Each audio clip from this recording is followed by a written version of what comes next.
Good morning, ladies. Happy Tuesday. I hope this message finds you well. It is Tuesday. It's about 5 o'clock in the morning. It is time to rise. It is time to rise. It's day ahead today, heading into the office, but I can do it. I can do it. I just feel really tired. But, oh well, no rest for the busy. We're going to be hopping on to 2 Samuel, chapters 12 and 13. Really appreciate all the love and everything from everyone. Big events like this always get busy, crazy busy, excuse me, at the office. So it is all good. I'm usually accustomed to working on the fly. So it is all good. Oh, excuse me. I'm trying to wake up myself. We got to do this. Let's go. Verse 1 goes like this. Then the Lord sent Nathan to David, and he came to him and said to him, there were 2 men in one city, one rich and the other poor. The rich man had exceedingly many flocks and herds. But the poor man had nothing except one little ewe lamb, which he had bought and nourished, and it grew up together with him and with his children. And it ate of his own food and drank from his own cup and lay in his bosom, and it was like a daughter to him. And a traveler came to the rich man, who refused to take from his own flock and from his own herd to prepare one for the wayfaring man who had come to him. But he took the poor man's lamb and prepared it for the man who had come to him. Verse 5, so David's anger was greatly aroused against the man, and he said to Nathan, as the Lord lives, the man who has done this shall surely die. And he shall restore 4-fold for the lamb, because he did this thing, and because he had no pity. Then Nathan said to David, you are the man. Thus says the Lord God of Israel, I anointed you king over Israel, and I delivered you from the hand of Saul. I gave you your master's house and your master's wives into your keeping, and gave you the house of Israel and Judah. And if that had been too little, I also would have given you much more. Why have you despised the commandment of the Lord to do evil in his sight? You have killed Uriah the Hittite with the sword. You have taken his wife to be your wife, and have killed him with the sword of the people of Ammon.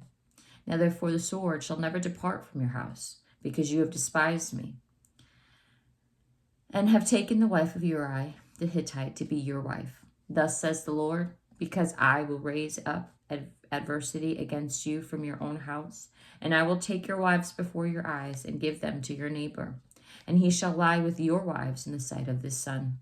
For you did it secretly, but I will do this thing before all Israel, before the sun. So David said to Nathan, I have sinned against the Lord. And Nathan said to David, the Lord also has put away your sin. You shall not die. However, because by this deed you have given great occasion to the enemies of the Lord to blaspheme, the child also who is born to you shall surely die. Then Nathan departed to his house. And the Lord struck the child that Uriah's wife bore to David, and it became ill. David therefore pleaded with God for the child, and David fasted and went in and lay all night on the ground. So the elders of his house arose and went to him to raise him up from the ground, but he would not, nor did he eat food with them.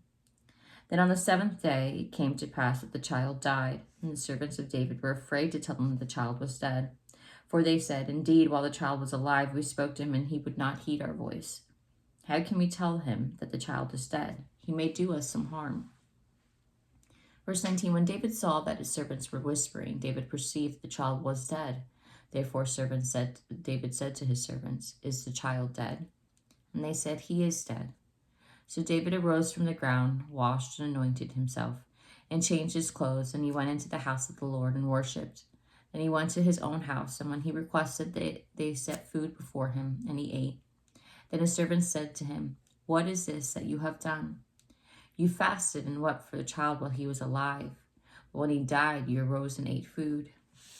And he said, while the child was alive, I fasted and wept, for I said, who can tell whether the Lord will be gracious to me that the child may live?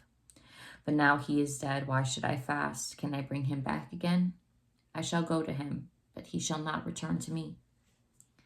Then David comforted Bathsheba, his wife, and went in to her and lay with her. So she bore a son, and he called his name Solomon. Now the Lord loved him, and he sent word by the hand of Nathan the prophet. So he called his name Jedidiah, because of the Lord. Now Joab fought against Rabbah of the people of Ammon and took the royal city.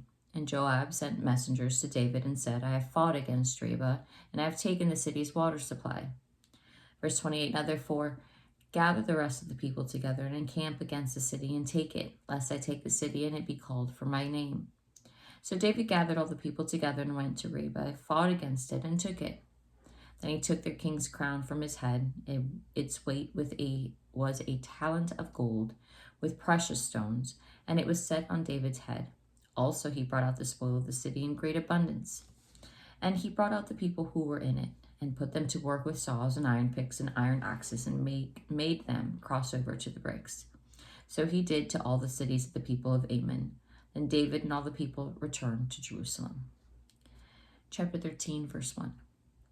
After this, Absalom, the son of David, had a lovely sister whose name was Tamar, and Amnon, the son of David, loved her. Amnon was so distressed over his sister Tamar that he became sick, for she was a virgin. And it was improper for Amnon to do anything to her. But Amnon had a friend whose name was Jonadab, the son of Shimeah, David's brother. Now Jonadab was a crafty man, and he said to him, Why are you, the king's son, becoming thinner day after day? Will you not tell me?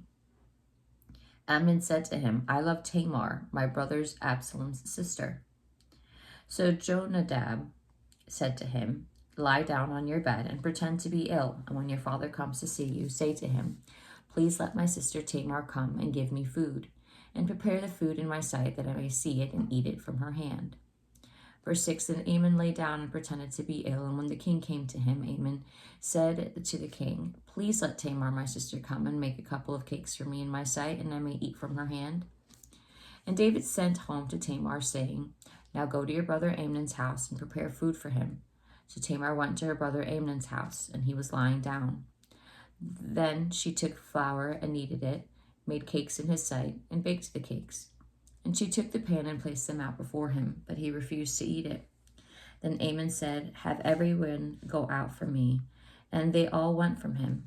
Then Amnon said to Tamar, Bring the food into the bedroom, that I may eat from your hand. And Tamar took the cakes from which she had made, and brought them to Amnon, her brother, in the bedroom. Now, verse 11, Now when she had brought them to him to eat, he took hold of her and said to her, Come, lie with me, my sister. But she answered, No, my brother, do not force me, for no such thing should be done in Israel. Do not do this disgraceful thing. And I, where could I take my shame? And as for you, you will be like one of the fools in Israel. Now therefore please speak to the king, for he will not withhold me from you. However, he would not heed your voice, and being stronger than she, he forced her and lay with her. This poor girl. So pretty much raped her. And Amnon hated her exceedingly, so that the hatred with which he hated her was greater than the love with which he had loved her. And Amnon said to her, Arise, be gone. Verse 16, So she said to him, No, indeed, this evil of sending me away is worse than the other that you did to me. But he would not listen to her. Then he called to his servant who attended him and said, Here, put this woman out, away from me, and bolt the door behind her. Now she had on a robe of many colors, for the king's virgin daughters wore such apparel. And his servant pulled her out and bolted the door behind her. Then Tamar put ashes on her head, and tore her robe of many colors that was on her, and laid on her head, and went away, crying bitterly. And Absalom, her brother, said, Has Amnon your brother been with you? But now hold your peace, my sister. He is your brother. Do not take this thing to your heart. So Tamar remained desolate in her brother Absalom's house. Verse 21, But when King David heard all of these things, he was very angry. And Absalom spoke to his brother Amnon, neither good nor bad. For Absalom hated Amnon, because he had forced his sister Tamar. And it came to pass after 2 full years that Absalom had sheep shearers in Baal Hazor, which is near Ephraim. So Absalom invited all the king's sons. Then Absalom came to the king and said, Kindly note, your servant has sheep shearers. Please let the king and his servants go with your servant. Verse 25, but the king said to Absalom, no, my son, let us all not go now, lest we be a burden to you.